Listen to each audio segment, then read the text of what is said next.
Our next video lecture is on monopoly, and this is where there is only one firm in the industry. The good has no close substitutes, so that firm is the only producer of the good. That industry is called a monopoly. Here's what monopolists do. They will cut back output and raise price compared to a competitive industry.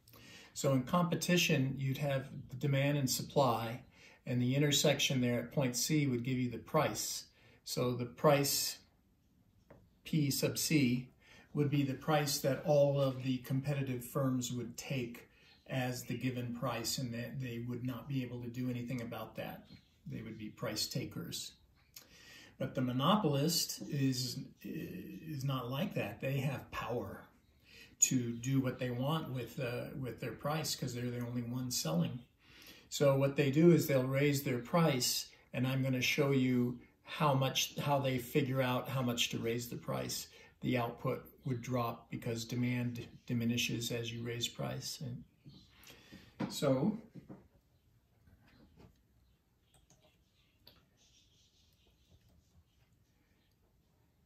here are some of the reasons, major reasons, for monopoly to exist. Typically, there's some kind of barrier to entry that prohibits other firms from supplying the product. So one reason can be that the monopolist controls a certain input or resource. No one else can get it. So that prevents other people from being able to supply the product. An example of that would be De Beers, the monopoly, diamond monopoly.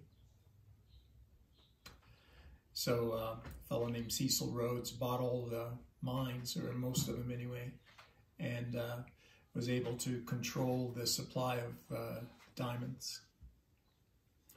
Another reason you might have a monopolist is that bigger is cheaper. It's called increasing returns to scale. As you scale up and get bigger, you get more product per dollar, increasing returns. So bigger is cheaper.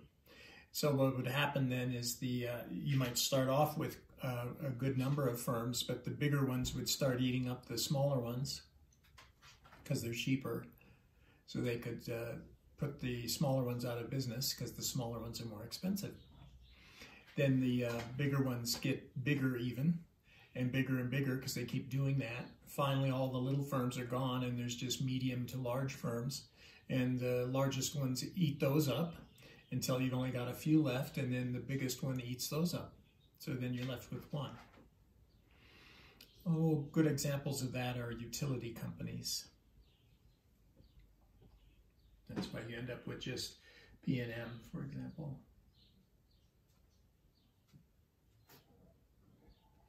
We call those natural monopolies because they happen naturally. Technological superiority could possibly get you a monopoly. So, for example, Intel, we know about Intel here in Albuquerque because they were based here, had a very powerful position over their competitors. But it's not a guarantee. There's something called network externalities.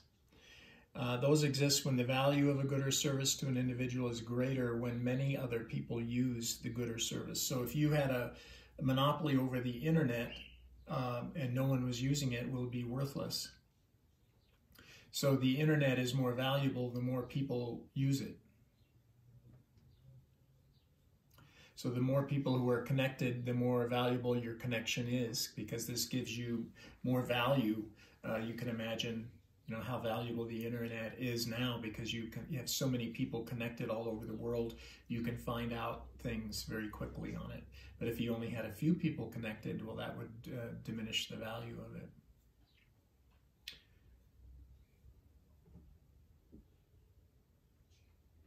The government can create a barrier. They can create it through patents and copyrights. They can just pass a law. The post office, for example, is the only one that can carry first-class mail. So the creation by government decree. Oh, and I thought you'd like to look at this graph because we've heard about this a lot, especially with the debates in the Democratic primaries where they're talking about pharmaceuticals being so much more expensive here in the U.S. Here's an example of Nexium being $215. And here are some other very developed countries like us, but they pay a lot less.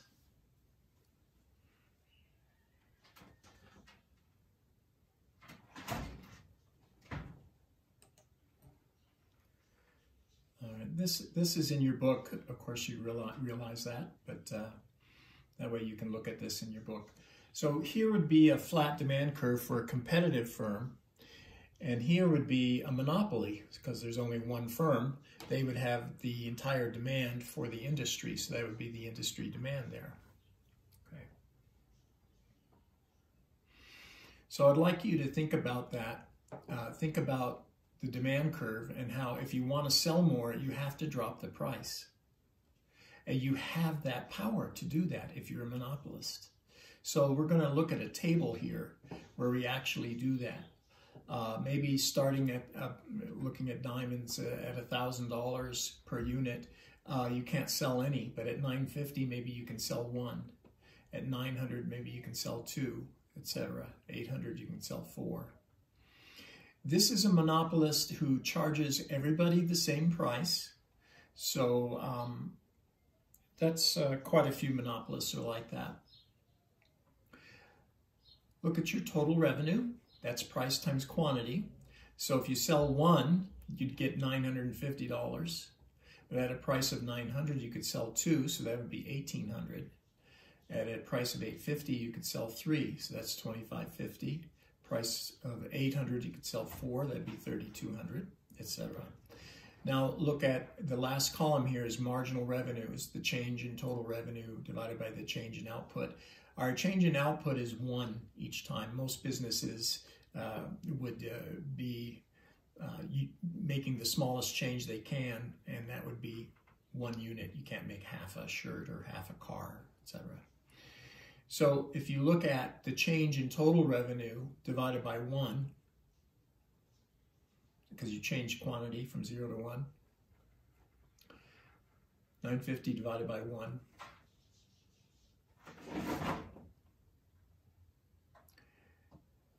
That's your change. So your marginal revenue would be 950. So another way to look at this is just the difference here, that from 0 to 950, the difference is 950. From 950 to 1800, the difference is 850. From 1800 to 2550, the difference is 750. From 2550 is 3200, the difference is 650. Can you see how your marginal revenue is dropping, and it's dropping faster than the price? The reason for that is when you sell another unit by dropping your price, you drop the price on the prior units that you used to sell for a higher price, so you're losing money on those. Let's look at this second unit. Okay, you can sell 2 at 900. You lose the $50 that you used to get when you only sold 1. So this person, whoever that is that used to pay $950, would now be paying $900. So you'd lose $50 there. So you don't get the whole $900. You get minus 50 of that, $850. So marginal revenue drops faster than price, and you can see that it's getting pretty low there. And it will actually become negative. You'll actually lose revenue. So if you look here, your revenue is maximized at 5,000, and then after that it starts dropping. So this would be the inelastic portion of your demand curve, where if you continue to sell more, you actually lose revenue. These points have been graphed for you here.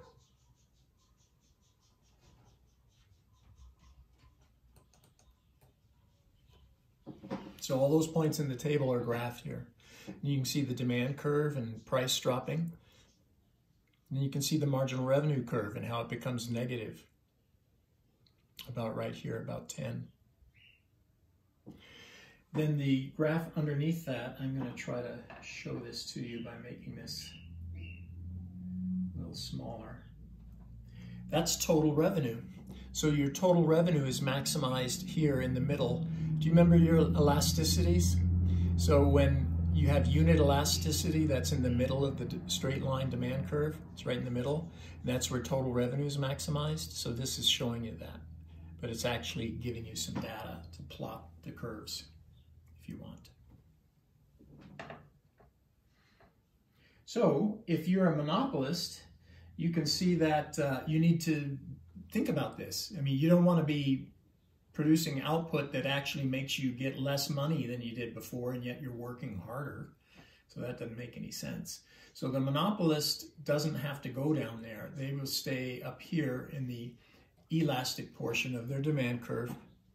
And now I'm going to show you how they figure out exactly how much output to make.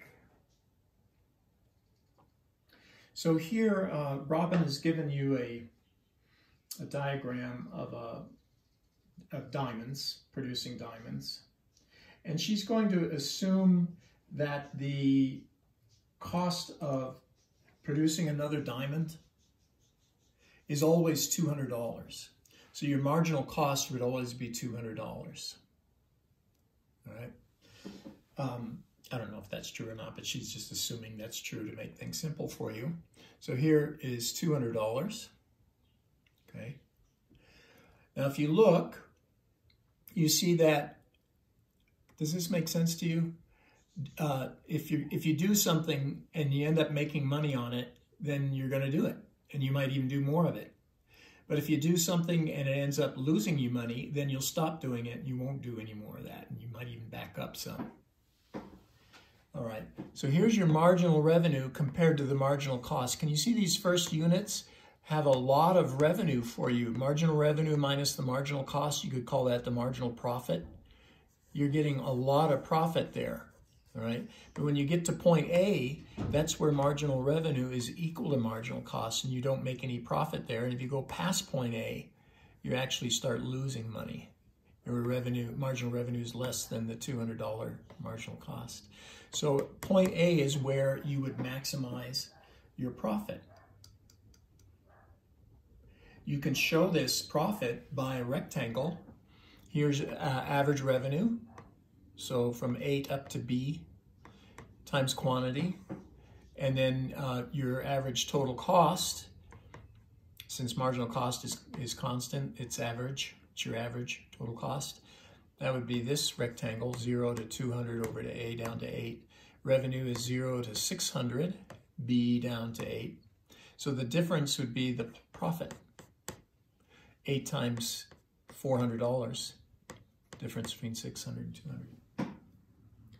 So that's how the monopolist decides what kind of output they want to sell and how much they're going to drop the price.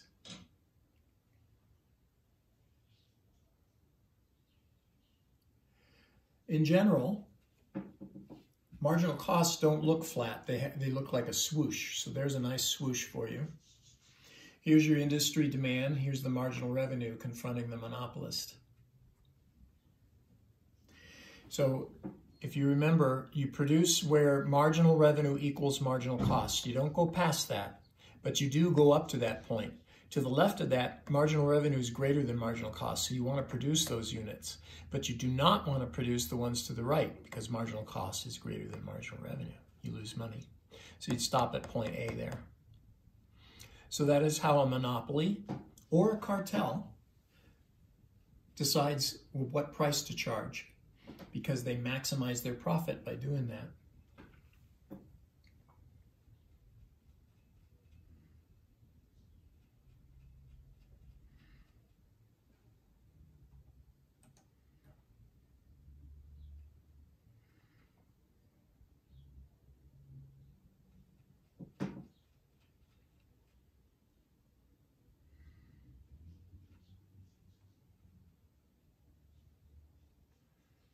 Okay.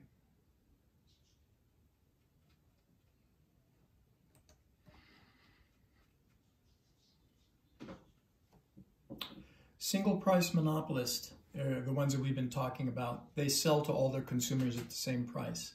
There are some monopolists who don't do that. They charge different prices to different consumers. Basically, if you are willing to pay more, they charge you a higher price.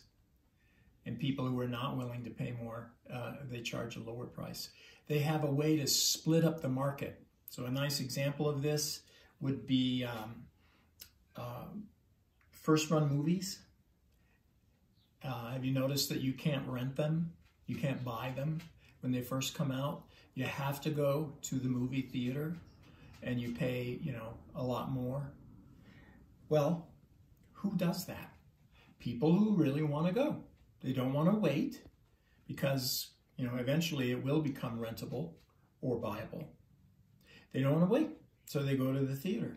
So you have split apart the demand for the movie into the people that really want it and are willing to go to the theater to see it right away, and the people who are willing to wait, they don't want it that much. Hardback books, when they first come out, and then a year later or so, they get the paperback out, which is much cheaper. There again, they split up the people who can't wait and charge them more.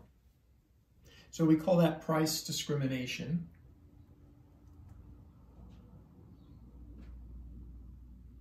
So here's an example.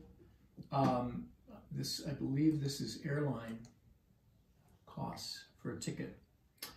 And student travelers don't have a lot of money. They're not willing to pay very much. Business travelers will pay more because they're not paying the businesses, so they don't care. So you see their price is $5.50, but the students might pay $1.50. So you split up the market into two areas, and you get more profit that way than you would if you charged them both the same price.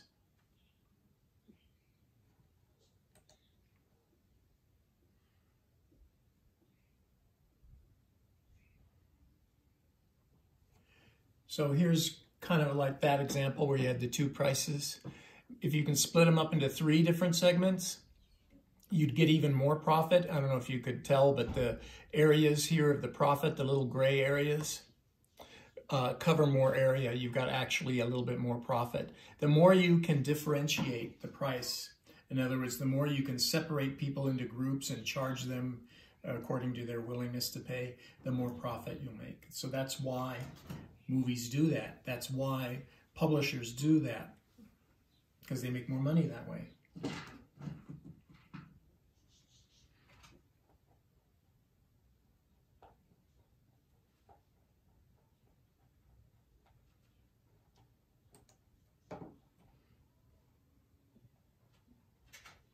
All right, so that's the Monopoly chapter for you. The next video is going to look at the file I sent you on Monopoly.